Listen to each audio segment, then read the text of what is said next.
सभी को नमस्कार। दोस्तों, आज हम लास्ट के ये आर्किटेक्चर हेरिटेज कोर्स जो हमारा चल रहा है, तो इस कोर्स में अब तक हमने अलग अलग डायनास्टीज की जो जानकारी ली। सबसे शुरू में हमने टाइमलाइन ऑफ इंडियन हिस्ट्री देखा, बाद में हमने इंडस सिविलाइजेशन की बात की, उसके बाद हमने मौर्य पीरियड की जानकारी ली, फिर सातवाहन पीरियड की जानकारी ली। इसी सेशन को आगे हम जो है गुप्ता पीरियड सेशन हुए हैं, मैं आप सभी से एक कुछ बातें कहना चाहूंगा। जितने सेशन हुए हैं उसके बारे में कुछ लोगों ने बहुत अच्छे सवाल हमें पूछे थे, और हम ये चाहते हैं कि जो सवाल पूछे जा रहे हैं उसका तो हम रिटर्न में उनको जवाब वहां पर देते हैं, मगर ये जवाब देना जो है तो उसके लिए अगर हम एक पर्टिकुलर सेशन लेंगे और उसकी जानकारी देंगे, तो अगर आप सभी हाँ कहेंगे, जैसे ये मैं बोल रहा हूँ, अगर आप चैट बॉक्स में लिखते हैं कि हाँ yes we want to take a session regarding the question answer, तो वैसे अगर आप लेंगे तो फिर हम इसी तरह का एक सेशन जो है सिर्फ क्वेश्चन आंसर के बारे में लेंगे, जो ज्यादा से ज्यादा 15-20 मिनट का या कम ज्यादा भी हो सकता है, जो सवाल आपके होंगे उस तरह से। तो आप जरूर चैट बॉक्स में लिखिए उसके बारे में, ताकि हम उस तरह से जैसे ये सेशन खत्म होगा आज ही दिन हम अपना वो सेशन भी जरूर लेंगे। तो today we will present our this Gupta period session. तो हम इसकी शुरुआत करते हैं और हम उसकी जानकारी देंगे।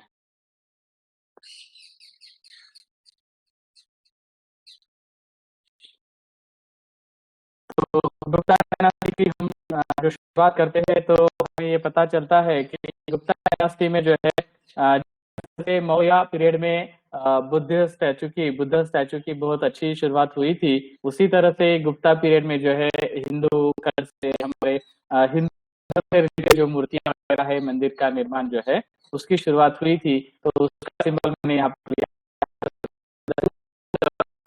आइकॉन्स ऐसा हम कह सकते हैं, अच्छी सुंदर प्रतिमाएं जो है उसका एक हमने यहाँ पर लिया है। So we can see here the Gupta empire. First will start from this Gupta empire. तो चंद्रगुप्ता मौर्य के पीरियड में चंद्रगुप्ता के पीरियड में हमेशा गुप्ता में जब माना जाता है, चंद्रगुप्ता के पीरियड में ये एम्पायर कहाँ तक था तो आप देख सकते हैं। उसके बाद समुद्रगुप्ता के पीरियड में ये रीजन बहुत ज्यादा बड़ा, और समुद्रगुप्त को हम एक बेस्ट वॉरियर कह सकते हैं, जिसके इसमें ये एम्पायर गुप्ता एम्पायर बहुत ज्यादा बड़ा हुआ था, और उसके साथ साथ उसका बड़ा जो है तो वाकाटकों के साथ उनका जो रिलेशन उन्होंने बढ़ाया, तो it is also good point. तो अगर हम गुप्त और वाकाटक को जोड़ देते हैं तो मानो लगभग इंडिया उनके उनका था, ऐसा कह सकते हैं। आफ्टर द मैरिज जो रिलेशन हुआ गुप्ता और वाकाटक उसमें, then in second Chandragupta period उसमें हम देख सकते हैं कि फिर ये जो है फिर धीरे धीरे कम होता गया। We can see here during this Gupta period from 320 to 640, तो अराउंड 320 या 327 साल तक जिनका साम्राज्य रहा। तो ऐसा ये साम्राज्य जिन्होंने art, architecture, music, poetry, prose, drama, इसमें बहुत अच्छा कंट्रीब्यूशन दिया। उसके साथ साथ मैथमेटिक्स और एस्ट्रोनॉमी में भी बहुत सारी डिस्कवरीज इस पीरियड में हुई। इसमें कालिदास, उनके जो संस्कृत के या फिर हमारे इसमें जो भारत के शेक्सपियर जिनको कहा जाता है, संस्कृत के शेक्सपियर ऐसा जिनको कहा जाता है, तो कालिदास जैसे व्यक्ति जिनका साहित्य अजरामर हुआ। उसके साथ साथ आर्यभट्ट जैसे एस्ट्रोनॉमर उस समय में हुए, जिन्होंने एक साल जो होता है 1 ईयर, उसके कितने दिन होते हैं 365.358, इतना एक्यूरेट कैलकुलेशन जिन्होंने बताया था। तो ऐसे कुछ महान एस्ट्रोनॉमर हुए, इस सब की जानकारी आगे हम जरूर लेंगे। और पुराणों की जो शुरुआत हुई जिसमें इसका जिक्र जो किया गया है, उसमें ये बताया गया है कि इन्होंने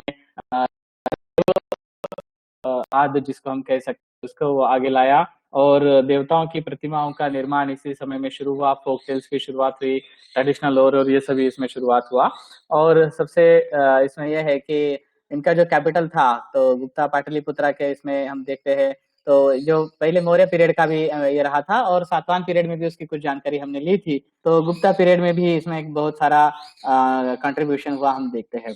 so will start from this Gupta period art. जब हम इसके बारे में देखते हैं तो बुद्ध, जैन एंड हिंदू इसमें देखते हैं जो टेराकोटा से, स्टोन से और सम मेटल, कुछ मेटल का यूज करके ये मूर्तियों का निर्माण किया गया, हम इसमें देखते हैं। दो इम्पोर्टेंट बात क्या है इसमें, तो गुप्त पीरियड में जो मूर्तियां निर्माण हुई, तो जिसमें बुद्ध की भी बहुत अच्छी सुंदर मूर्तियां, जो actually Maurya period, Gandhara, Kushan period से चलती आ रही, तो इसमें डेवलपमेंट हुआ और गुप्त पीरियड में ये अपनी चरम सीमा पर थी, ऐसा हम हमेशा कहते हैं, ये वर्ड हम यूज करते हैं।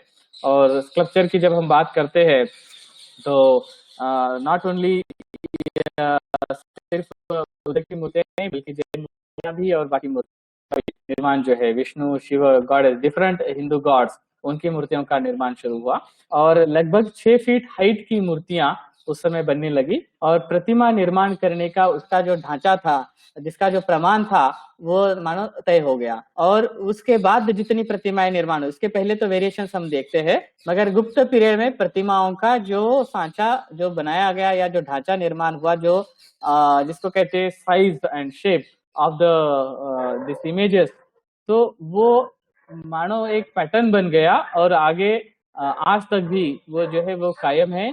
यानी 6 फीट हाइट एक शरीर, जो एक पुरुष शरीर जिसको हम कहते हैं लाइफ साइज फिगर, तो वो कंप्लीटली उस प्रतिमाओं का निर्माण उस समय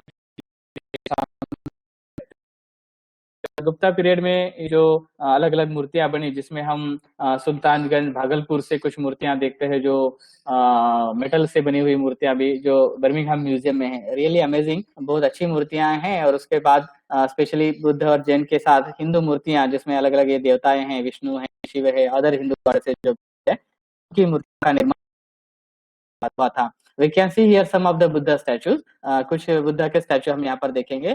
वस्त्रों से शरीर का भी दिखाई देने का ये जो प्रकार है, या फिर ये चुनीदार वस्त्र जो है, लास्ट टाइम हमने कुषाण और गांधार इसमें मौर्य पीरियड के इसमें देखते हुए देखा था, तो वो जो है धीरे धीरे और ज्यादा डेवलप हुआ और सुंदर निर्माण हुआ। और यहाँ का शरीर की, इसको अगर जब हम देखते हैं, ये तो एक्चुअली मैंने थोड़ा सा ये किया हुआ है, उसको खींचा हुआ है ये अपने स्क्रीन के हिसाब से, इसलिए ऐसा दिख रहा है, मगर ये बिल्कुल प्रमाणबद्ध शरीर हम यहाँ पर देख सकते हैं। लॉर्ड बुद्धा जो में है यहाँ पर हम देख रहे हैं, तो ये भी कुषाण गुप्त पीरियड का ट्रेडिशनल पीरियड जिसको हम कहते हैं, तो ये शुरू हुआ था और मथुरा में प्राप्त हुई ये मूर्ति हम यहाँ पर देख रहे हैं। स्टैंडिंग बुद्धा है, ये भी मथुरा से है और ये 434 ईस्वी सन में बना हुआ, और नीचे उसका इंस्क्रिप्शन भी यहाँ पर दिया गया है। तो it is also one of the beautiful example. यहाँ पर भी हम देखते हैं कि कैसे ये वस्त्र और ये सभी शरीर का ये निर्माण, और उसके इसमें से ये पूरा ये दिख रहा है। तो मैं क्यों हमेशा इसके बारे में बात करता हूँ, क्योंकि आज की तारीख में भी इस तरह का स्कल्पचर बनाना बहुत मुश्किल है कि ऐसे वस्त्रों का शरीर पर निर्माण के जिससे मानो शरीर दिखाई दे रहा हो, ऐसा प्रतीत होना। तो ट्रांसपेरेंट क्लॉथ की जैसा हम बात करते हैं, तो वैसे ऐसे स्कल्पचर्स का निर्माण ये बहुत मुश्किल जटिल प्रक्रिया है, मगर कारीगरों ने वो सिद्ध करके दिखाया। यहाँ पर हम मांकुवर बुद्धा जो है उनका ये देखते हैं, और 448 में बनी हुई ये मूर्ति मानकुवर जो इलाहाबाद डिस्ट्रिक्ट में है, वहाँ के देखते हैं, और नीचे उसका भी इंस्क्रिप्शन है, और ये लखनऊ म्यूजियम में रखी हुई प्रतिमा है। और यहाँ एक अलग तरह का ये जैसे मानो कोई साधु का ये दिखाई दे रहा हो, उस तरह का ये प्रतीत होता है। और ये साइज भी जो है एक अलग तरह का ये है। One of the finest Buddha sculpture I can से हियर, यहाँ पर हम देख रहे हैं। और ये सबसे मुझे जो पसंद है, सारनाथ का ये बुद्ध का ये जो है प्रतिमा यहाँ पर हम देख रहे हैं, जो 5th सेंचुरी की है, और धर्म चक्र मुद्रा में वो बैठे हैं। धम्म चक्र का ये दिया हुआ है, धम्म चक्र परिवर्तन जो हुआ उसका ये यहाँ पर ये दिखाया है। सो इट इज बेस्ट, इतना ब्यूटीफुली ये बनाया है, उसके शरीर के ऊपर ये बाल और उसके पीछे के सभी इसका जो डिजाइनिंग वगैरह किया गया अलंकरण, इट्स रियली ब्यूटीफुल। और प्रतिमा का अंकन जिस तरह से किया हुआ है, तो ये भी बहुत सुंदर दिखाई देता है। Now we can see here some of the heads. यहाँ बुद्ध का हेड सारनाथ का 5वीं शताब्दी का, और इस तरफ में 4वीं शताब्दी का उदयगिरी से प्राप्त हुआ, विदिशा से प्राप्त हुआ ये विष्णु का मस्तक हम देख रहे हैं। दोनों को देखते हुए हमको ये पता चलता है कि दोनों धर्मों में, यानी बुद्ध धर्म हो, चाहे जैन धर्म हो, चाहे हिंदू धर्म हो, मगर प्रतिमाओं का निर्माण अपनी बेस्ट इसमें था। और यहाँ आंखों का, और ये देखे तो शांत भाव जिसको कहते हैं, मूर्ति या प्रतिमाओं के चेहरे पर शांति का भाव जो है, पीसफुलनेस, वो बहुत सुंदर दिखाई देता है और यहाँ ये प्रतिमाएं हम देख सकते हैं। Now we can see here one bronze sculpture, ये सुल्तानगंज में प्राप्त हुई 5th से 7th सेंचुरी की, जो अभी बर्मिंघम म्यूजियम में रखी हुई है। तो ये प्रतिमा हम यहाँ देख सकते हैं और ये भी एक बहुत ही सुंदर, कि मेटल कास्टिंग में इस तरह से बनाना, ये मूर्ति बनाना बहुत मुश्किल है, मगर इतना ब्यूटीफुली उन्होंने उस समय ये बनाया हुआ है। क्योंकि इसके ऊपर के छोटे-छोटे इन चीज़ों को देखते हैं तो पता चलता है उसके हाथों में जो पटा हुआ है या उनके बालों को जिस तरह से किया हुआ है। So it is one of the finest bronze sculpture in India, we can say about that. So यहाँ पर हम तीर्थंकर जैन की एक बैठी हुई प्रतिमा को देखते हैं, जो 5वीं शताब्दी से और मथुरा से है। मैंने कोशिश की कि और भी बहुत सारी जैन प्रतिमाओं का जिक्र किया गया है, मगर उनके बारे में ज्यादा फोटोग्राफ्स या मूर्ति का ये या किसी किताबों में इसकी ज्यादा जानकारी नहीं प्राप्त हुई। जैना और उसके बारे में किया गया है, जिक्र किया गया है, मगर ऐसे कुछ ज्यादा प्रतिमाओं का ये नहीं प्राप्त हुआ। यहाँ पर हम देख सकते हैं एलिफेंटा केव्स में जो सदाशिव महादेव की प्रतिमा, या जहाँ पर त्रिमूर्ति की प्रतिमा शिव की कही जाती है, तो यहाँ पर हम ये देख रहे हैं। एक्चुअली ये त्रिमूर्ति या 4 फेसेस भी ऐसा कहा जाता है। आप जिस तरफ भी खड़े रहिए, मगर आपको ऐसा लगता है वो आपकी तरफ देख रहा है ऐसा। तो ऐसी ये प्रतिमा जो 18 फीट हाइट है और ये गुप्ता पीरियड में निर्माण हुई एक, जिसको अभी एलिफेंटा केव्स जो वर्ल्ड हेरिटेज साइट में है, तो यहाँ पर हम वो देख सकते हैं। और टेम्पल आर्किटेक्चर की अगर हम बात करें तो गुप्ता पीरियड में जो भी निर्माण हुआ, तो उसमें हम ऐसा कह सकते हैं कि शुरू में जो ब्रिक्स का कंस्ट्रक्शन हो रहा था और आगे चलकर स्टोन कंस्ट्रक्शन उसमें हुआ। लास्ट टाइम सातवाहनों का इसका जब हम जिक्र कर रहे थे, तो या मौर्य पीरियड का, तो उस समय भी हमने बताया था कि ईंटों का इस्तेमाल ज्यादा हुआ और उसके बाद स्टोन का यूज हुआ। यस्टरडे ओनली, कल ही हमने यहाँ पर जग्गाईपेट नाम की जो जगह है in this Suryapet district of Telangana, तो जग्गाईपेट का जो स्तूपा, जो सातवाहन पीरियड का फेमस स्तूपा है, तो कल हमने जग्गाईपेट विजिट किया था और हम ये कह सकते हैं कि it is also one of the best example. और यहाँ हम जब गुप्ता पीरियड की बात करते हैं, तो मंदिर निर्माण की शुरुआत गुप्ता पीरियड में हुई, ऐसा हम कह सकते हैं। But the basic which was started in Sanchi, which called as the temple number 17, Maurya period की जानकारी देते समय हमने इसके बारे में बताया था, जो फ्लैट रूफ्ड है, जिसको भूमिज शैली मंदिर कहा जाता है। तो ये टेम्पल नंबर 17 हम देखेंगे, उसका फोटोग्राफ भी हम यहाँ पर देखेंगे। और ये शुरुआत थी और आगे चल करके जो है फिर अलग अलग मंदिरों का निर्माण हुआ और अलग अलग स्टाइल ऑफ टेम्पल्स निर्माण हुए। और 5th सेंचुरी में भीतरगांव के वगैरह टेम्पल जब हम देखते हैं, तो इसमें ब्रिक्स का जो यूज हमने बताया था वो किया गया है, और टेराकोटा पैनल स्कल्पचर्स भी हम उस समय के देखते हैं। और टेम्पल का जो different types of extreme form जिसको हम कहते हैं, तो एक मंदिर कैसा होना चाहिए उसका एक फॉर्मेट भी जिसे हम कहते हैं, तो वो भी इसी पीरियड में, गुप्ता पीरियड में जो है वो तय हुआ था। और उस हिसाब से यानी उसमें तो कई सारे फिर बाद में अलग अलग लोगों ने अलग अलग प्रयोग किए, अलग अलग डायनास्टीज में अलग अलग प्रयोग हुए। पल्लवा, फिर उसके बाद चोला पीरियड में, पांड्या पीरियड में, साउथ में तो कई सारे और बहुत बड़े बड़े टेम्पल्स बने, नॉर्थ में भी और या ईस्ट और वेस्ट इंडिया में भी डिफरेंट टाइप्स ऑफ टेम्पल्स, उनका अलग अलग आर्किटेक्चर स्टाइल बना।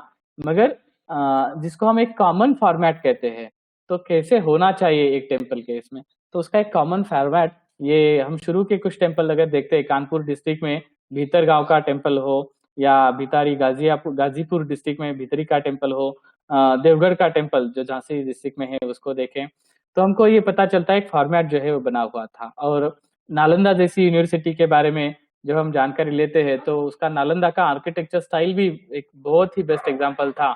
Nalanda art, architecture and culture के बारे में 3 वॉल्यूम्स लिखे गए हैं, उसके सेकंड वॉल्यूम में इसके बारे में बहुत अच्छी जानकारी दी हुई है। और ये 5th सेंचुरी का मॉन्यूमेंट जब हम देखते हैं, 5th 6th सेंचुरी का ये मॉन्यूमेंट जब हम देखते हैं, तो हमको पता चलता है कि इसका आर्किटेक्चर भी कितना बेस्ट है। आज भी जो उसके बचे हुए अवशेष है, उनको देखकर भी हमें पता चलता है कि उस समय कितना सुंदर निर्माण किया गया होगा।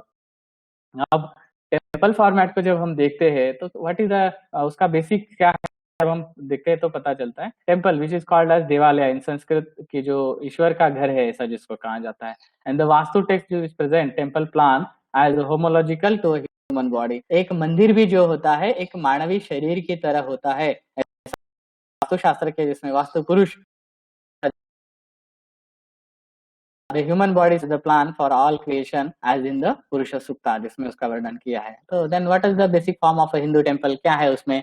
तो सबसे पहले जिसको हम देखते हैं कि गर्भगृह, उम्ब हाउस, उसके बाद जो है उसमें अलग अलग फिर ये है अंतराल, और फिर उसके अलग अलग प्रकार, उसको हम आगे जानकारी लेंगे। बट कॉमन उसमें जो है मंडप, शिखर और ये सभी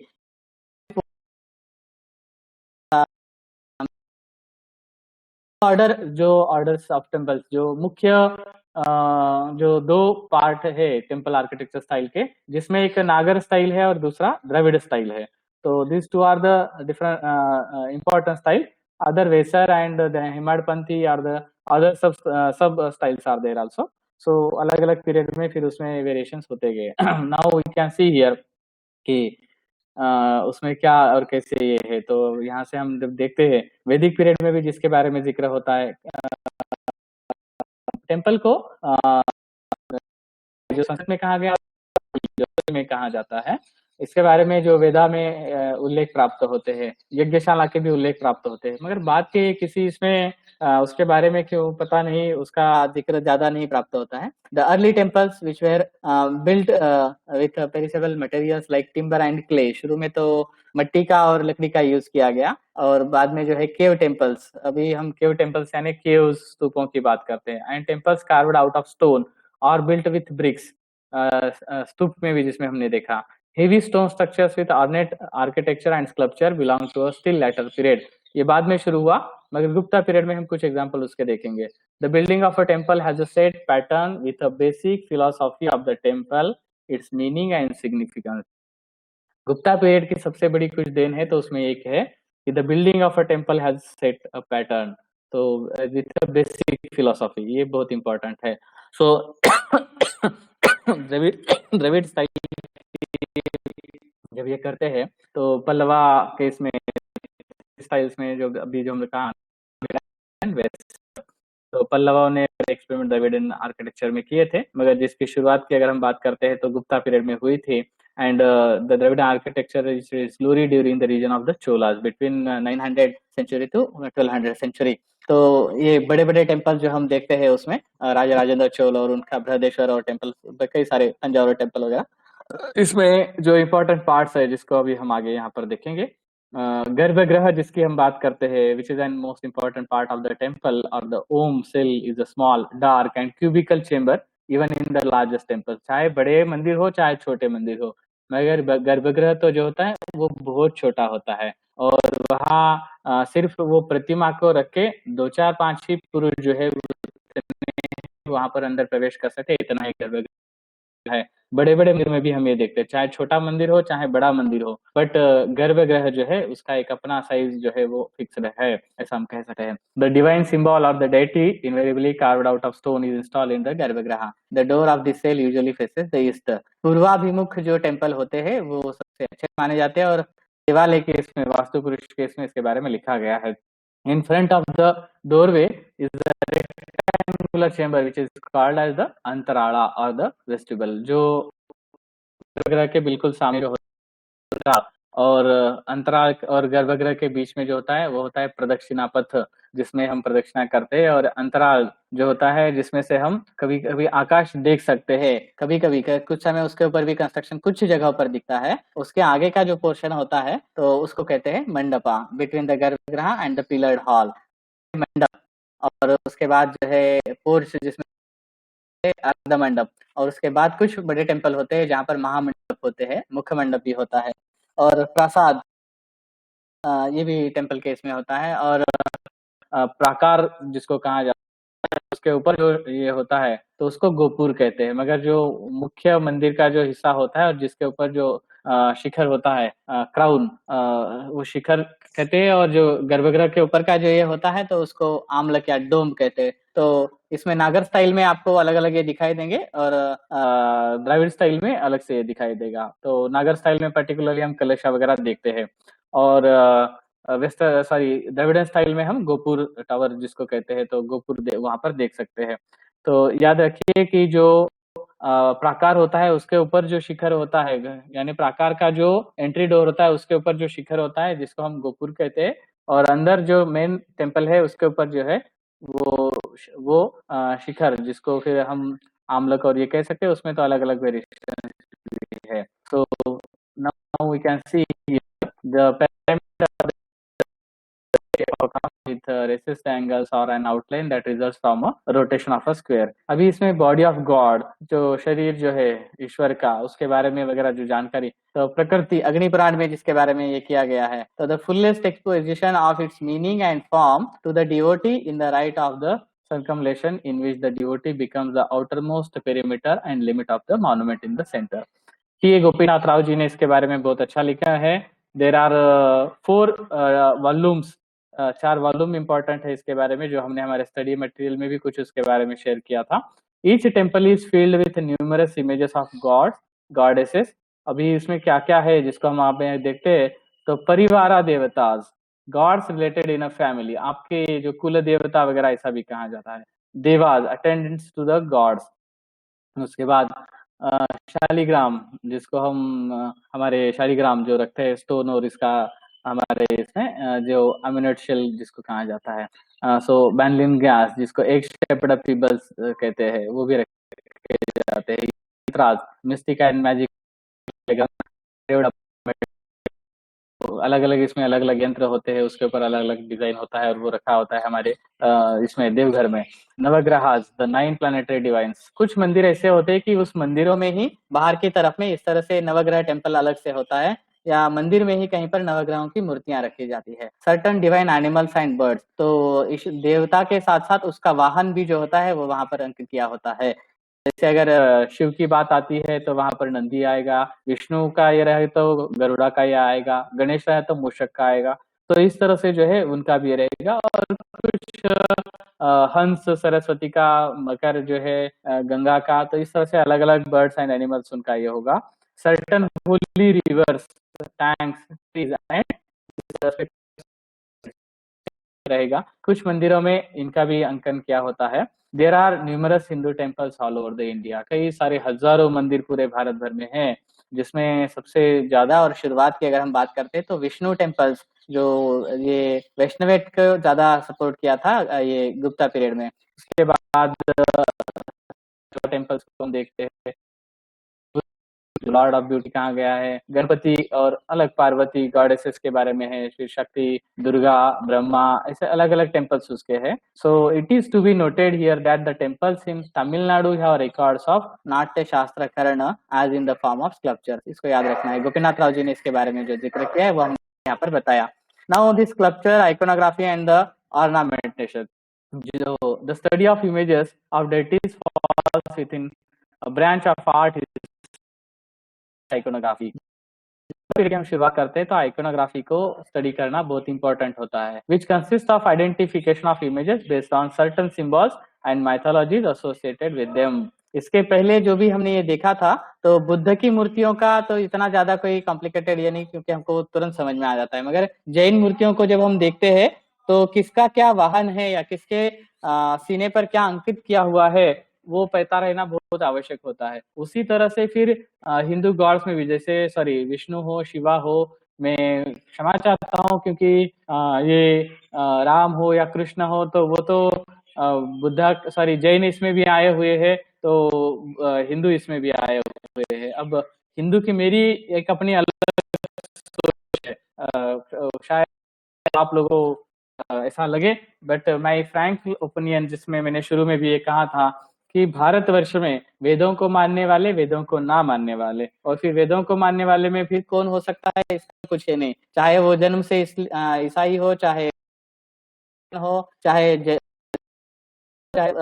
हो, मगर वो अगर वेदों को मानता है तो वैदिक इसमें आ गया, और नहीं मानता है वो चाहे ब्राह्मण इसमें भी हो, चाहे और किसी में भी हो, अगर वो नहीं मानता है वो अवैदिक। किसको आप मान रहे हैं, वेदों को मानते हैं या नहीं मानते हैं, तो वैदिक, अवैदिक, फिर उसमें फिर वैदिक में भी कई सारे और ये है। अब जहां अगर आप मानते हैं तो भले आप चाहे जैन हो, चाहे बुद्ध हो, और कोई भी हो, तो हिंदू हो, तो मैं ये मेरी अपनी सोच है, शायद आपको हो सकता है ये सही लगे या गलत लगे, मगर इसे होता है। अवैदिक में भी जैन भी हो सकता है, बुद्ध भी हो सकता है, ब्राह्मण भी हो सकता है, एनीवन मानता नहीं है वेदों को, तो उसको क्या करना है। तो मगर ईश्वर हमको इस तरह से भी डिवाइड करना भी थोड़ा मुश्किल हो जाता है, क्योंकि राम और कृष्ण की जब बात करते हैं, लक्ष्मी की बात करते हैं, तो वो तो जैन इसमें भी लिखा हुआ है, और इधर जिसको हम वैदिक कल्ट की बात करते हैं उसमें भी लिखा हुआ है। तो हम ये समझना बहुत जरूरी होता है। तो हिंदुइज्म जो वे ऑफ लाइफ, ऐसा हम हमेशा उसको ये कहते हैं। तो you it's a way of being a life, एक अच्छा जीवन जीने का हर धर्म जो है, हर संप्रदाय जो है अच्छी सीख देता है। उसके गॉड को भी इस तरह से बांटा गया है। ये तो पता नहीं, अभी हम इसको फिर से ये नहीं कर सकेंगे, ऐसा है। और ये सभी इसमें देखते हैं, बट हमको उसके fundamental myths and the meaning of the deity वो हमको देखना है, which is remain from the same for the centuries, and its specific issues at a spot can be a response to this local और immediate social, political and geographical context. कुछ जो है उस ज्यादा है, स्पेशली हम देखते हैं कि कोई सी बाबा इसके बारे में जब कहते हैं तो वो उस एरिया में बहुत प्रभावी होते हैं। महाराष्ट्र की अगर नगर डिस्ट्रिक्ट की अगर हम बात करें तो साई बाबा की, जो एक्चुअली वहां पर ज्यादा ये लोकल में बहुत बहुत उसका इम्पैक्ट है। महाराष्ट्र में इम्पैक्ट है, भारत में अगर ईस्टर्न वेस्टर्न में चले जाते हैं बहुत इसमें, तो वो प्रभाव हमको कम दिखाई देता है। तो ऐसे अलग अलग इसके अलग अलग ये हो सकते हैं। तो लोकल गॉड्स एंड गॉडेसेस भी जो वहाँ के है, तो ऐसा उसका एक अलग सा रूप है। So every region and period produce its own distinct style of images with its regional variations in iconography। Murugan की बात करते हैं, कार्तिक स्वामी की बात करते हैं, तब हमको ये पता चलता है। या फिर राम और कृष्ण की अगर हम बात करेंगे, तो नॉर्थ में जितनी भी मूर्तियां हम कृष्ण की भी देखेंगे वो मार्बल में भी हम देखते हैं। मथुरा में वगैरह हम जाते हैं तो वहां तो हमको भगवान कृष्ण भी जो है वो श्वेत वर्ण के दिखाई देते हैं। और अगर हम साउथ में चले जाते हैं तो राम हो या चाहे कृष्ण हो चाहे और कोई, तो वो तो चाहे गंगा हो गौरी हो, वो तो हमको ब्लैक स्टोन में ही प्राप्त होंगे। तो रीजन के हिसाब से जो है किसी भी एक भगवान का ऐसा कुछ ये नहीं है कि वो इसी कलर में होना चाहिए या उसमें होना चाहिए, ऐसा नहीं होता। वो तो रीजन वाइज जो है उसमें डिफरेंशिएट होते जाएंगे। So the temple is covered with elaborate sculpture and ornament that form a fundamental part of its conception. The placement of an image in a temple is carefully planned. इस बात को हमको देखना है। इंस्टेंस अभी हम यहाँ देखते हैं, god is Ganga and Yamuna are usually found at the entrance of a garbhagriha in Nagra temple. द्वारपाल वहां पर होते हैं, और कुछ इसमें जय विजय की मूर्तियों को हम देखते हैं। तो ऐसे अलग अलग ये है। तो द्वारपाल जो है द्रविड़ा टेम्पल में ज्यादा दिखाई देते हैं, और गंगा यमुना की मूर्तियां नागर टेम्पल के इसमें हमें ज्यादा दिखाई, कुछ इसमें यक्ष और गरुड़ा का ये हमको दिखाई देता है। सो दिस टाइप ऑफ, अगर आगे की अगर हम बात करें आइकोनोग्राफी के इसमें, तो डायरेक्शन, ये जो हमारी दिशाएं हैं उसकी देवताएं अष्टदिक, फिर द 8 की मंदिर के ऊपर स्पेशली जो होता है दीवारों के ऊपर इस तरह से अष्ट दिक्पालों की प्रतिमाओं का अंकन किया गया हमको दिखाई देता है। तो ये लोकेलिटी के हिसाब से उसमें भले ही चेंज हो, but it is a common form जिसमें इस तरह से अष्ट दिक्पालों का वहां पर अंकन किया हुआ हमको दिखाई देता है outer wall of the temple. तो उसकी फिर अलग अलग उप देवता भी है जिसका वहां पर अंकन किया हुआ हमको दिखाई देता है। और इसमें finally various elements of the ornamentation, हमको मंदिर के जो एंट्री डोर होता है उसके ऊपर का जो अलंकरण होता है वो अलग से हमको दिखाई दे सकता है। गवाक्ष, व्याला और याली, जो पर्टिकुलरली विजयनगर देवराय के पीरियड में हम ज्यादा देखते हैं, पांड्या केस में भी हम ये देखते हैं। Kalpalata, amalaka, kalasha, these are used in distinct ways and places in temples.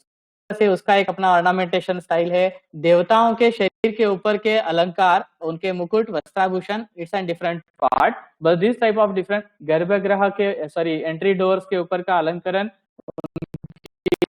खिड़कियां जो बनी हुई है उनका अलंकरण, और बाकी जो ये और ये बनाए हुए हैं आमलक और कलश के ऊपर का ये जो डिजाइन है, तो दीज आर द डिफरेंट। स्तूपों में भी जैसा हमने देखा था कि sometimes entry door at the time of entry of the caves, तो केव्स के बाहर ही हमने स्तूपों का या स्तूपों के ऊपर फिर स्तूपों का अंकन, सॉरी स्तूपों के ऊपर नहीं, केव्स के ऊपर हमने स्तूपों का ये अंकन हमने देखा हुआ है। सांची स्तूप का वैसा हमने एग्जाम्पल देखा, या फिर हमने यहाँ पर महाराष्ट्र के कारले भाजे जो केव्स देखे, तो उसके एंट्री केस में भी हमने ये देखा कि उसके ऊपर इस तरह का है। तो it's called as one form of the ornamentation of this architectures. Now we can see here देवताओं की प्रतिमाओं की शुरुआत हम करते हैं, तो उदयगिरी खंडगिरी केव्स उड़ीसा भुवनेश्वर के जो नजदीक है, तो वहां का वराह पैनल जो है, तो जिसमें ये विष्णु का वराह अवतार जो दिखाया है, तो it's one of the most studied examples from the Gupta empire era. तो शुरुआत जिसकी हम कहते हैं यहाँ से हुई है। It narrates the Hindu mythology about a man boar avatar of Vishnu and Varaha which rescuing goddesses और भूदेवी को उन्होंने बचाने के लिए किया था। So the panel embeds many characters from the ancient legend. उसमें फिर नॉट ओनली दिस सिर्फ विष्णु का ही ये नहीं है, उसमें फिर अलग अलग जैसे वराह है वैसे ब्रह्मा है, आदित्य है, वायु देवता है, अष्टवसुज वहां पर दिखाई देते हैं। So such type of different goddesses are there. हम उसकी प्रतिमाओं को देखेंगे तब हमको ये पता चलेगा। वी कैन सी ये प्रतिमा जब हम देखते हैं तो अलग अलग देवताएं हमें यहाँ पर दिखाई देते हैं। यहाँ पर तो अभी ये वराह अवतार विष्णु दिखाई दे रही, भूदेवी दिखाई दे रही और अलग अलग देवता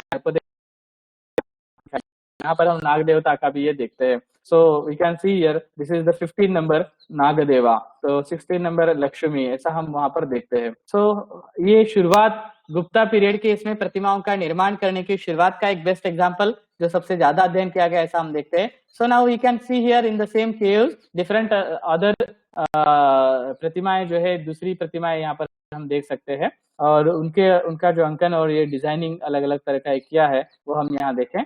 यहाँ पर एक शिवलिंग का ये जो दिखाया है वो भी एक अलग सा रूप दिखाई देता है और यहाँ दुर्गा का एक रूप हम ये देख रहे हैं।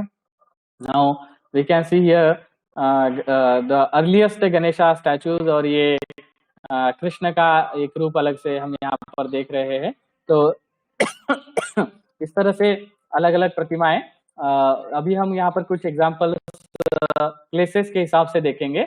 तिगवा का जो टेम्पल है जिसको तिगांव के नाम से भी जाना जाता है, जो ये बहुरी बंद जो कटनी और जबलपुर मध्य प्रदेश में जो है वहां से 4 किलोमीटर के दूरी पर है और वहाँ लगभग 36 हिंदू मंदिर है जिसमें से सबसे जो है कंगली देवी का टेम्पल जो कहा जाता है। Actually it is dedicated to Vishnu और यहाँ पर हम देखें तो ये मंदिर देखने के बाद ही हमें पता चलता है ये जिस तरह से निर्माण किया है, ये पिलर्स वगैरह जो हम यहाँ देख रहे हैं, मौर्य पीरियड में हमने इस तरह के पिलर्स का डिजाइन देखा था और ये ऊपर का जो स्तंभ शीर्ष जो हम देख रहे हैं तो ये हमने मौर्य पीरियड और सातवाहन पीरियड के इसमें भी देखे थे। But the speciality is that to this type of the gods on this. तो हम इसका एग्जाम्पल, बेसिक एग्जाम्पल जब देखते हैं तो साक्षी का ये टेम्पल नंबर 17 जो बुद्धिस्ट मॉन्यूमेंट जाता है और एक स्मॉल के ऊपर टेम्पल यहाँ है। ये जगती यहाँ छोटा सा दिखाई देता है मगर ये यहाँ का टेम्पल और यहाँ का टेम्पल के इसमें बहुत सारी सिमिलैरिटीज हमको दिखाई देती है। स्पेशली ये पूरा स्ट्रक्चर जो है और उसके ऊपर शिखर जो है वो भूमिज स्टाइल शिखर नहीं है उसके ऊपर, दिस इज प्लान रूफ जो है, रूफ जो है वो प्लेन है और यहाँ पर स्तंभ शीर्ष वगैरह भी हम देखते हैं या स्तंभ को देखते हैं उसके ऊपर का डिजाइनिंग तो हमको वो लगभग सेम दिखाई देता है। मगर इसमें अंदर की जो फिगर्स है उसमें जो मूर्तियां प्रतिमाएं प्राप्त होती है तो फिर उसमें अलग अलग फिर ये दिखाई देती है और जो कंकाली देवी जो है उसका यहाँ पर हम ये देखते हैं तो एक्चुअली काली देवी का माना जाता है और यहाँ पर विष्णु वराह का ये पैनल भी हम देखते हैं। सो इस तरह की शुरुआत, these are the earliest god panels we can see after this Khandagiri and Udayagiri. यहाँ का जो हमने ये देखा तो उसके बाद के सबसे शुरुआती एग्जाम्पल ऐसा हम इसको सकते हैं। And which is most temple, तो ये भी एक सबसे शुरू में जो बनाया गया टेम्पल है which is also dedicated to Vishnu, but it includes small footprint images of the various gods and goddesses like Shiva, Parvati and this Kartikeya, Brahma, Indra, river goddess Ganga and Yamuna। तो ये भी हम यहाँ पर देखते हैं and as well as a panel showing the 5 Pandavas of Hindu epic Mahabharat.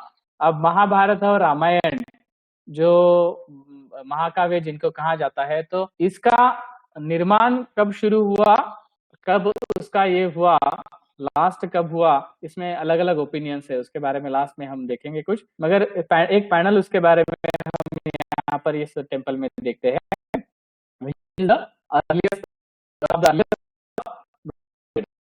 So the temple was built out of stone and masonry brick। तो यहाँ पर हम देखेंगे अकॉर्डिंग टू दिस अलेक्जेंडर ने जो ये कहा है उसके बारे में, this temple was built according to the 3rd khanda of the Hindu text Vishnu Dharmottara Purana, उसके अनुसार इसको बनाया गया है, ऐसा उसका कहना है। Which describes the design and the architecture of the Sarvatobhadra style temple. तो ये टेम्पल आर्किटेक्चर स्टाइल के अलग अलग फॉर्म्स जो है उसको हमको समझना है।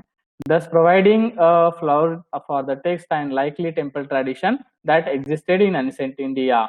Though ruined, the temple is preserved in good enough condition to be a key temple in the Hindu temple architecture scholarship, particularly the roots of the North Indian style of temple design, which is called as the Nagar style also. So उसका example हम यहाँ पर देखेंगे।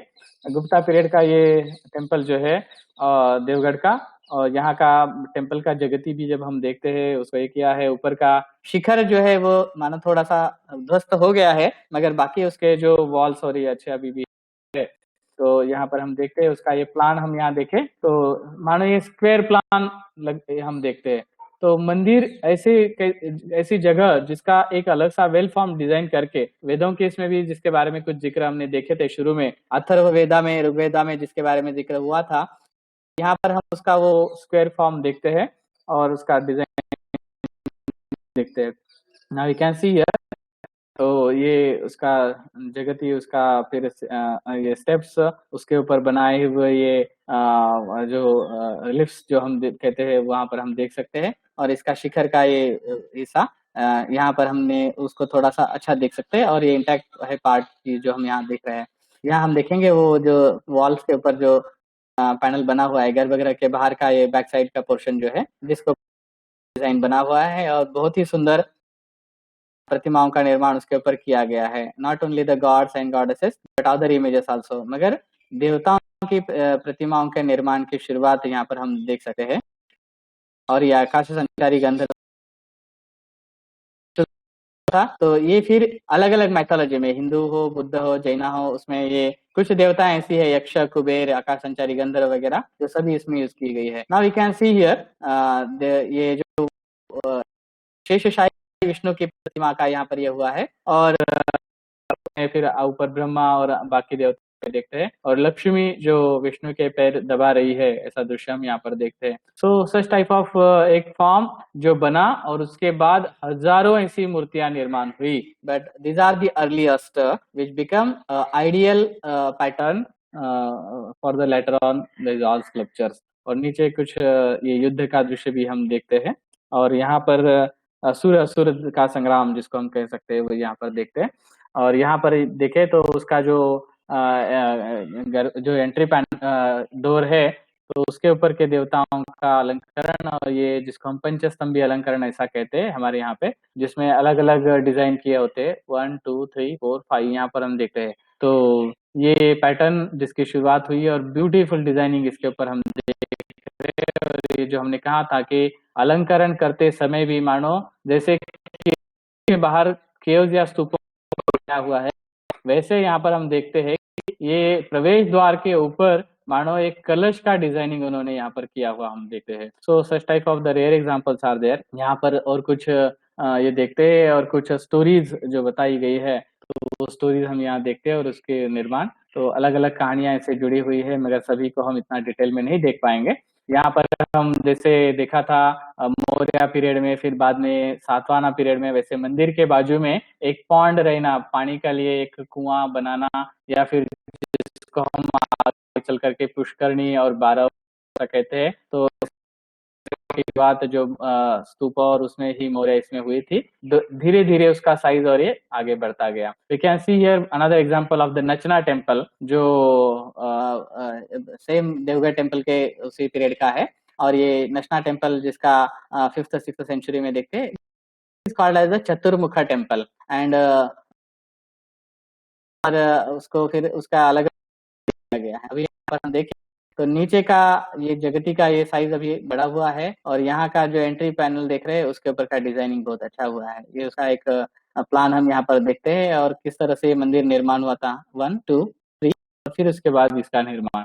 तो नागर style कैसे develop हुआ, ये प्लान देख करके हम पता चलता है कि किस तरह से नागर स्टाइल का ये हुआ, और आगे चल करके फिर इसमें एक गर्भगृह के बजाय फिर इसमें ये अलग अलग ये आए, 1 2 द्विदल त्रिदल जिसको हम कहते हैं, फिर ऐसे ये नागर स्टाइल डेवलप हुआ था। इसको उसका बेसिक प्लान हम यहाँ पर देखते हैं। we can see this stonework flanking the entrance here, जिसके बारे में अभी हमने बात की, और concentric panels of the reliefs, the inner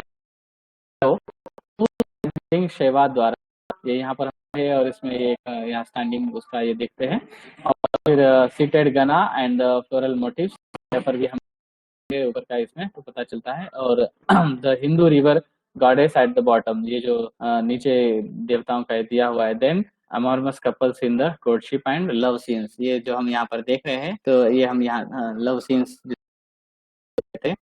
बाद में खजुराहो टेम्पल बहुत ज्यादा बढ़ोतरी हुई हमको, ये आउटसाइड में वहीं पर यहाँ वहाँ जो बिखरे पड़े वो भी हम यहाँ देख सकते हैं। यहाँ पर भी विष्णु का वराह अवतार और भूदेवी का ये देख रहे हैं, और फिर उसके बाद अलग अलग और भी ये स्कल्पचर्स हम यहाँ देखते हैं। बेसिक पैटर्न जो डेवलप हुआ था, तो आगे चल करके इसमें जो ये हुआ, तो इसमें हम ये देखते हैं कि वृंदिका, आदि श्रृंगा, उरुश्रृंगा, शिखरा, ये सारे आमलक वगैरह जिसकी हमने बात की थी, तो ये यहाँ देख सकते हैं। और फिर उसका जो टेम्पल जगती जो पार्ट होता है, और उसका नीचे से देखे तो पीठा और ये जैत कुंभा वगैरह, जो ये सारे कपोत वगैरह, तो ये एक एक हमको फिर सेपरेटली उसका हम यहाँ पर ये नहीं कर सकेंगे समय।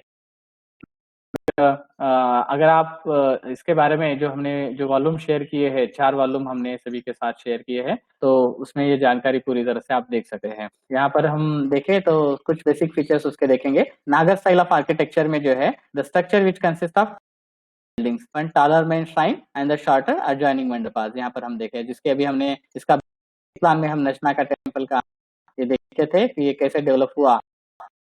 तो आगे करके इसको हम खजुराहो का टेम्पल का दृश्य यहाँ पर हम देख रहे हैं। And the temples mainly are formed of 4 this chambers, this garbhagriha shrine, and then this jagamohan mandapa, natya mandir, dance pavilion and the भोग मंदिर, ऑफरिंग हॉल्स। तो इस तरह के अलग अलग ये फिर बाद में उसमें डेवलप हुए। Now will see about art and architecture का बहुत बड़ा कंट्रीब्यूशन हिंदू टेम्पल्स और बौद्धा एंड जैना एंड हिंदू मूर्तियों का निर्माण में उनका बड़ा कंट्रीब्यूशन है, और उसके साथ साथ उनका म्यूजिक और बाकी इसमें भी बहुत बड़ा कंट्रीब्यूशन रहा। जब हम ये देखते हैं म्यूजिक के इसमें इनका क्या कंट्रीब्यूशन है, तो जो बृहदेशी मातंगा ने जो लिखा था, तो उसमें क्लासिकल संस्कृत टेक्स्ट जो है वो हम देखते हैं, और म्यूजिक की बहुत अच्छी जानकारी उसमें हमें पता चलती है। कालिदासा के इसमें भी उसकी जानकारी हमें प्राप्त होती है, बट पर्टिकुलरली मुनि उनका ये जो बृहदेशी है, तो उसमें डायरेक्टली राग और उसके बारे में, राग एंड डिस्टिंग्विश मार्ग उसके बारे में, क्लासिकल एंड देसी फोक म्यूजिक, उसकी जानकारी जो है ये मातंग मुनि के बृहदेशी में हमें प्राप्त होती है। So it's also introduce the sargam solfege, जिसको सुल्फा कहा जाता है, in the singing of the first names of musical notes उसमें बताए गए हैं, और नाट्य शास्त्र की जानकारी भी उसमें हमें प्राप्त होती है। भरत मुनि का नाट्य शास्त्र के बारे में जो हमने जानकारी इसके पहले ली थी, तो उसका musical scale micro tonal interval, तो ये हमें दिखाई देते हैं। And the text uses 2 dimensional process matrix to explain how the 7 notes of the octave map into 22 shrutis with varying distance between the notes. जो संगीत के जानकार लोग हैं उनको ये पता है कि ये कितना इंपॉर्टेंट है, किस तरह से उन्होंने उसको ये किया। It also says that a final subdivision in the microtones has 66, and that in principle the number of shrutis is infinite. The text also speaks of the division of the octave into 12 swaras according to प्रेम लता शर्मा, जिन्होंने इसके बारे में PhD की थी, ये साहित्य जो है बृहदेशी उसके बारे में उन्होंने पीएचडी की थी। तो उन्होंने ये कहा है कि non text to speak of 12 notes, some parts of Brihaddeshi जो मिसिंग है भी, और बाद में ये कुछ पार्ट उसका मिला और उसको किया। In the present state we got only Ragadhyaya, Swaradhyaya, Prabandha Adhyaya. तो ये बहुत इंपॉर्टेंट है म्यूजिक के, इसमें ये बहुत बड़ा कंट्रीब्यूशन हम कह सकते हैं। इसमें डिफरेंट टॉपिक जो है, alankara, sarana, shruti, grama and the murchhana on the lines prescribed by the Bharata only. Description of the Gandhara grama, dvadasha swara, description of the ragas and deshi ragas were also introduced some new concepts book by him. तो इसको भी याद रखें। म्यूजिक में ये बड़ा और दूसरा कंट्रीब्यूशन जो खुद किंग्स के अगर हम बात करते हैं, तो समुद्रगुप्त पीरियड के बारे में और विक्रमादित्य के इसमें देखते हैं तो पता चलता है। ये प्रीलिमियर ने इसके बारे में जो लिखा है, द मिरर ऑफ, ऐसा उसको जिक्र किया। There were lot of musicians, dancers and poets in the court of Samudragupta, and Samudragupta himself was a great musician. He was a very good veena player and he used to practice veena for hours. ऐसा उसका जिक्र किया है। Somewhere in the coins, यहाँ पर हम coin देखेंगे तो ये पता चलता है कि उन्होंने हाथ में वीणा पकड़ा है। कुछ जगह पर उसको बो ऐसा कहा गया है, धनुष्य है ऐसा कहा गया है, मगर जब हम इसके बारे में पढ़ते हैं इंस्क्रिप्शंस में वगैरह तो जानकारी पता चलती है वो वीणा है। Samudragupta was as devoted to the arts of peace, was a great musician and played the, वो एक बहुत अच्छे योद्धा थे मगर फिर भी बहुत एक अच्छे म्यूजिशियन थे। An Indian stringed instrument resembling the lyre or the lute with great aplomb. He was a highly intellectual person and an accomplished poet. He was always depicted as an able and compassionate ruler who cared a lot for welfare of his subjects, particularly the poor and the destitute. He granted permission to Sri Lankan king to build a Buddhist monastery and house of Sri Lankan pilgrims at Bodh Gaya. Samudragupta had renowned poet Sena in his court, who inscribed the king's bravery on the famous Allahabad pillar. Allahabad का inscription जो है, it is also mentioned that Samudragupta liked playing the veena and loved listening to poems. He was titled Kaviraj for his love for poems. को देखते हुए और एक coins को देखते हुए ये पता चलता है तो जो है खुद एक अच्छे संगीत प्रेमी थे और उन्होंने उसके लिए प्रमोट भी किया। यहाँ लक्ष्मी का भी ये देखते हैं और कॉइन सिक्कों को ढालने की कला जो है वो भी कितनी सुंदर थी, इस एग्जाम्पल से हम देखते हैं। अभी मैंने यहाँ ज्यादा सिक्के गुप्तों के नहीं लिए हैं, जानकारी हमको नेट में अवेलेबल होती है। Finest examples of the metrology ऐसा हम कह सकते हैं, मेटल के इसमें बेस्ट एग्जाम्पल्स ये कह सकते हैं। This classical Chinese great Tang records of the western regions, Yuan जिसने ये किया था, he was stayed in India for 17 years. We got a little information regarding musing of that time from his works also. उसमें जो भी लिखा है उसमें भी ये जानकारी पता चलती है उस पीरियड में किंग हर्षवर्धन के इसमें जो ये किया गया था तो वो ग्रेट सिंगर था and had astute knowledge of music in the forefront during his region. और बाद में ये just like Gupta period, the development of music and theatre continued and Indian music went beyond its borders and reached faraway land. जैसे Maurya period में श्रीलंका और कुछ देशों में बौद्ध धर्म पहुंचा और उसके साथ साथ फिर संगीत का भी हुआ, उसी तरह से गुप्ता पीरियड में भी the number of musicians and artists that came up to during this time is very high. They traveled to various countries as far as Europe, spreading their art and through European countries close to Indian art forms. इसको हमको याद रखना है। वेशभूषा कला, makeup art की अगर हम बात करते हैं तो उस समय के कई सारे सोल्जर्स और उनका ये देखते हैं उनके कपड़े वगैरह जो तुर्बान पहनते थे और जिस तरह से वो हेयर लूज और tight back with a felt or skull caps and simple turbans with tunics, the belts on the bare chest or short tight fitting clothes. तो इसको देखना है, this was accompanied by in the draw style or this Scythian inspired trousers with high boots, helmets and caps. तो ये एक तरह का अपना वेशभूषा स्टाइल हम यहाँ देखते हैं। There was even a kind of composite clothing made by applying tie techniques to cloth. The cavalry coats and trousers which were often very colorful and gaily decorated. The elephant warriors were dressed in decorated gloves and stripped drawers. The elites commanding the army either officials along with coats and trousers or armor or the not only for this soldiers or the persons, हाथियों को इसको भी बिल्कुल सजा धजा के युद्धों में ले जाया जाता था। ऐसे उस समय के कुछ ये देखते हैं तो पता चलता है। और अजंता के कुछ पेंटिंग जब हम देखते हैं तो उस समय हमको ये पता चलता है कि Gupta and Vakataka around same period, तो पता चलता है कि जो भी युद्ध हुए थे, युद्ध के वर्णन से भी तो किस तरह से हाथियों को भी सजाया जाता था वो उसमें से हमको पता चलता है। लिटरेचर एंड ड्रामा, साहित्य और ये नाट्य कला जो है उसको हम यहाँ पर देखें तो है कि गुप्ता पीरियड में सेकुलर लिटरेचर की का भी निर्माण बहुत बड़ा हुआ और जिसमें भास जैसे जो कवि थे जिन्होंने स्पेशली प्राकृत का यूज बहुत ज्यादा किया। संस्कृत को उन्होंने यूज किया। Gupta actually they promoted Sanskrit, but some literature जो है वो प्राकृत में भी लिखा गया था। एंड दिस प्रोमिनेंट डांस भाषा जिनको 31 एक्ट प्लेज जो है उन्होंने 1 एक्ट प्लेज पात्री नाट्य जिसको हम कहते हैं, तो 13 एक पात्री नाट्य उन्होंने लिखे, among which this Swapnavasavadatta and this उजांगा and अभिषेक इम्पोर्टेंट है। तो ये को जिसे हम इम्पोर्टेंट कहते हैं, एक नाट्य एक पात्री नाट्य परंपरा जो है, तो उसकी शुरुआत भास कवि से हुई ऐसा हम कह सकते हैं। The play deals with the love affair of a poor Brahmana, जो इसका वर्णन यहाँ पर दिया गया है। हाउएवर मगर ये अगर कुछ रहा तो भी फिर भी उस समय का सबसे ज्यादा इम्पोर्टेंट जिनको माना जाता है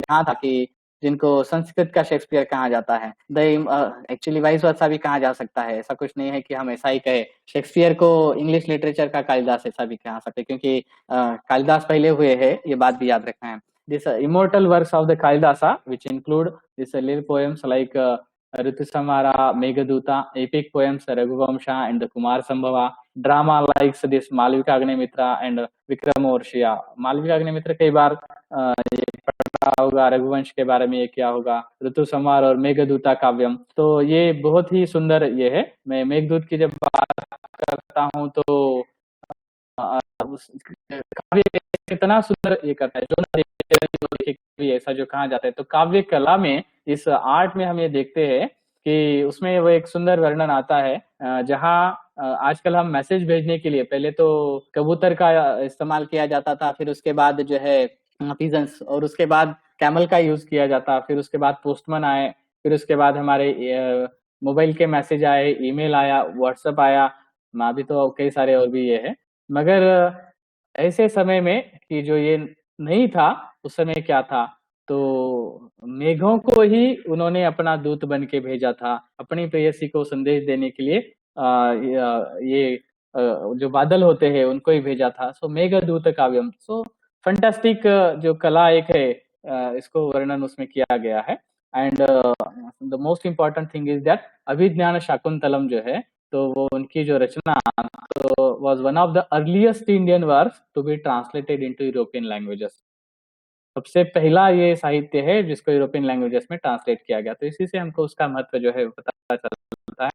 उसके बाद जो है भगवद गीता का ट्रांसलेशन इंग्लिश में यूरोपियन लैंग्वेजेस में हुआ था, सॉरी। तो फिर उसके बाद शूद्रक जैसे कवि है, तो जिन्होंने मृच्छकटिकम, विशाखा दत्त जैसे ये लिखे, फिर उसके बाद मुद्रा राक्षस और ये स्टोरीज उन्होंने की, और भारवी जैसे कवि जिन्होंने किरातार्जुनियम लिखा, उसके तो कई सारे पैम्फलेट मैन्युस्क्रिप्ट जो हमारे कलेक्शन में भी अवेलेबल है, और किरातार्जुनियम के ऊपर कई सारे सेमिनार्स भी हमारे यहाँ उस्मानिया यूनिवर्सिटी हैदराबाद में और कई जगह पर उसके बारे में आयोजित किए गए हैं। और भट्टी और एक जो इम्पोर्टेंट ऑथर थे जिन्होंने भट्टी काव्य लिखा, तो ये सभी गुप्ता पीरियड के क्लासिकल एज का हम भी कह सकते हैं।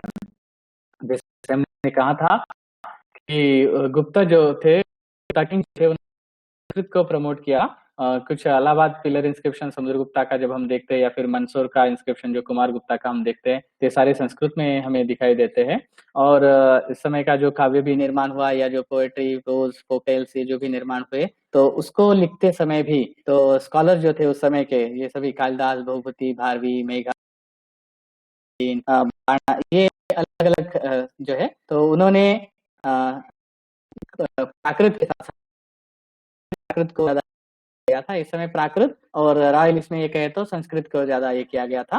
और रिलीजियस संस्कृत लिटरेचर जो था वो उस समय निर्माण हुआ। और इसमें फिर जब हम जो महाकाव्यों की बात करते हैं, पुराणों की या इसकी बात करते हैं, तो उसमें हम ये देख सकते हैं, दीज आर 18 पुराण, ब्रह्म पुराण, पद्म पुराण, विष्णु पुराण, वायु पुराण, भागवत पुराण, ये सभी जो है तो इसका निर्माण हुआ। और पद्म पुराण के हिसाब से इसमें 3 जो डिफरेंट आइडियोलॉजीज है, जिसमें विष्णु पुराण, नारद पुराण, भगवत पुराण, गरुड़ पुराण, पद्म पुराण, ये वराह पुराण, ये सारे जो है वो वैष्णवी इसको ये करते हैं। उसके बाद ब्रह्मानंदा, फिर उसके बाद भारमित्रा, मार्कंडेया, भविष्य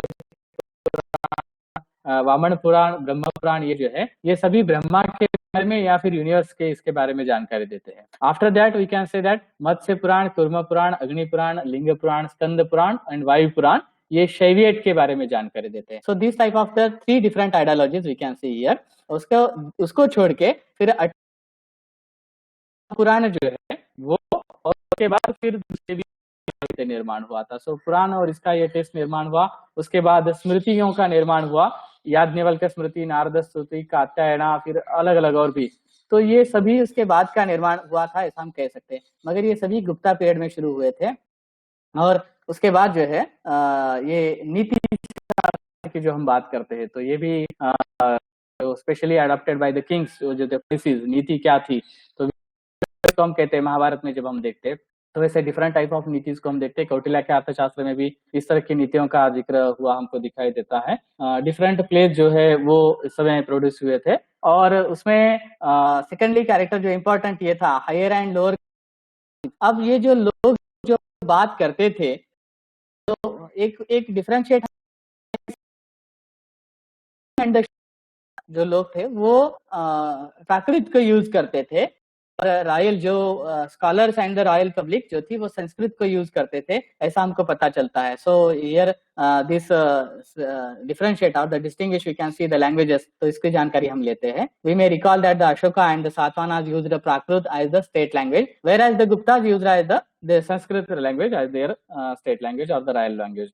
Now in this period two important great epics, Ramayana and the Mahabharata. Ramayana और महाभारत का निर्माण हमेशा कह सकते हैं कंप्लीशन इस पीरियड में हुआ, ऐसा कह सकते हैं। Maybe there are the different variations, इसमें कई सारे अलग अलग मत हो सकते हैं, मगर इसका जो सबसे फर्स्ट ओल्डेस्ट कॉपी जो अवेलेबल हुआ हमको, तो 7th सेंचुरी, तो उसमें जो वर्णन प्राप्त होते हैं, तो उसको देखते हुए हम ये कह सकते हैं they are completed in this period, ऐसा हम कह सकते हैं।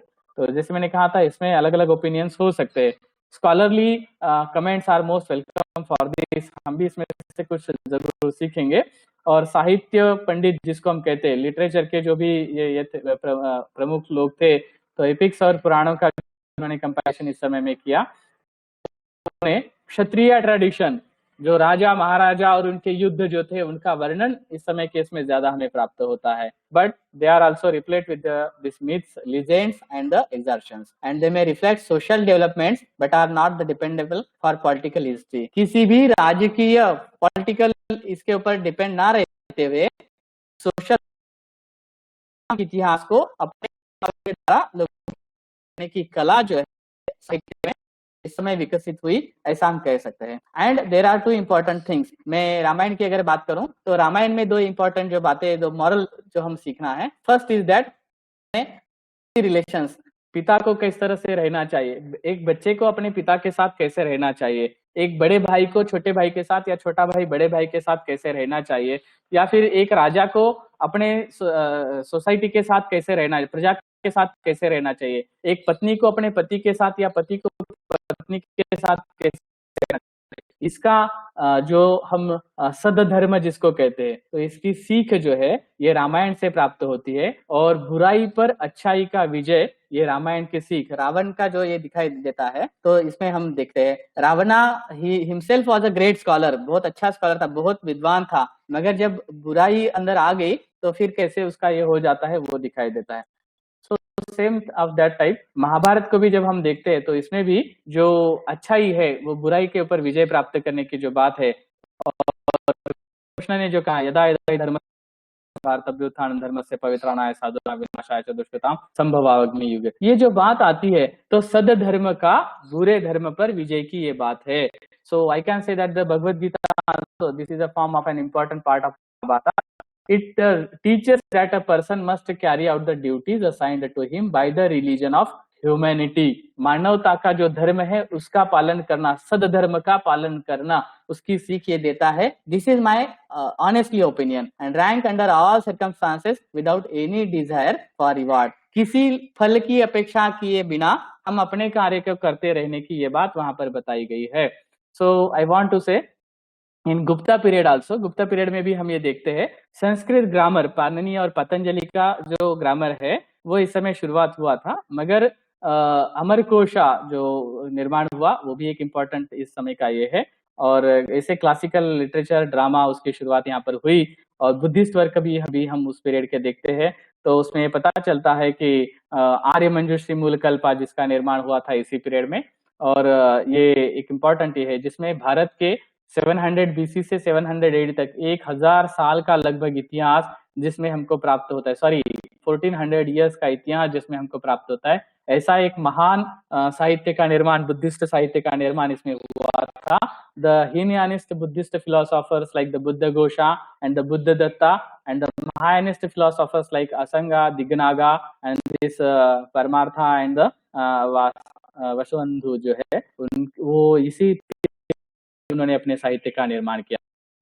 जैन साहित्य है तो देवरथी, सिद्धसेना, दिवाकर एंड दिस अकाल अंका देव जो है उनका जैन साहित्य हमें यहाँ दिखाई देता है। और भद्रबाहु सेकंड उसका कमेंट्रीज भी हम इसमें देख सकते हैं। सो डिफरेंट अलग अलग, भले ही अलग अलग रिलीजन से ये हो, मगर साहित्य का एक विशाल पटल और काव्य साथ नाट्य उसका निर्माण इस पीरियड में हमें दिखाई देता है। उसके साथ साथ यंत्र तंत्र की कला, साइंस एंड टेक्नोलॉजी को भी हम यहाँ देखते हैं। आर्यभट्ट ने जिसमें हमें जीरो सिस्टम और इसकी जो हम बात करते हैं, या फिर जैसे हमने शुरू में कहा था 365 डेज के बारे में, ईयर के बारे में भी हम उसमें जानकारी लेते हैं। इलाहाबाद का ये जो एक इंस्क्रिप्शन है तो उसमें भी हमको इसके बारे में, एस्ट्रोनॉमी और उसके बारे में जानकारी पता चलती है। और रोम का सिद्धांत का जो क्या था उसकी जानकारी पता चलती है। उसमें ग्रीक और रोमन आइडियाज उसके बारे में भी बताया था उसके संबंधित। उसके बाद क्राफ्ट्समैन की जब हम बात करते हैं, कारागिरों की जब हम बात करते हैं तो ब्रांज इमेजेस जैसे निर्माण हुए। एक एग्जांपल हमने देखा था सुल्तानगंज के इसका, तो उस समय के लोहे का काम करने वाले स्मिथ्स जिनको हम कहते हैं, लोहार, तो मेटल टेक्नोलॉजी अपनी चरम सीमा पर थी। मेहरौली का लोह स्तंभ इसका एक बेस्ट एग्जाम्पल हम कह सकते हैं, जो आज भी सालों बाद उसको कोई उसके ऊपर देयर इज एनी रस्ट, सो कितना टेक्निक डेवलप हुआ था उसको हम कह सकते हैं। और आज भी, उस समय तो किसी भी फाउंड्री में, दुनिया भर की किसी भी फाउंड्री में इस तरह का लोह स्तंभ नहीं बना जो उस समय बना हुआ था। तो ये विज्ञान की कला, उस समय की यंत्र की कला कितनी विकसित थी वो हम जान सकते हैं। We can see here some medicine और द आयुर्वेदा की, जिसे वैद्य या रसग प्रक्रिया और चिकित्सा कला जिसको हम कहते हैं, कायाकल्प कला ऐसा भी जिसको कहते हैं, तो ये समय का बहुत उन्होंने किया था। तो फाइयान का जो लिटरेचर है उसमें से ये पता चलता है कि पाटलिपुत्र में ऐसे वैद्यालय, तो जिसको आयुर्वेदा से संबंधित जो है ये थे, जिसको आज हम हॉस्पिटल्स कहते हैं। नालंदा यूनिवर्सिटी में इसके बारे में सिस्टमेटिक कोर्सेज थे, तो जिसमें हम बात करते हैं अलग अलग इसके जिसमें वाग्भट, सुश्रुत और इनकी हम बात करते हैं, तो सिस्टमेटिक कोर्स थे उसके बारे में, इस बात को भी याद रखना है। The primary physician was वाग्भटा,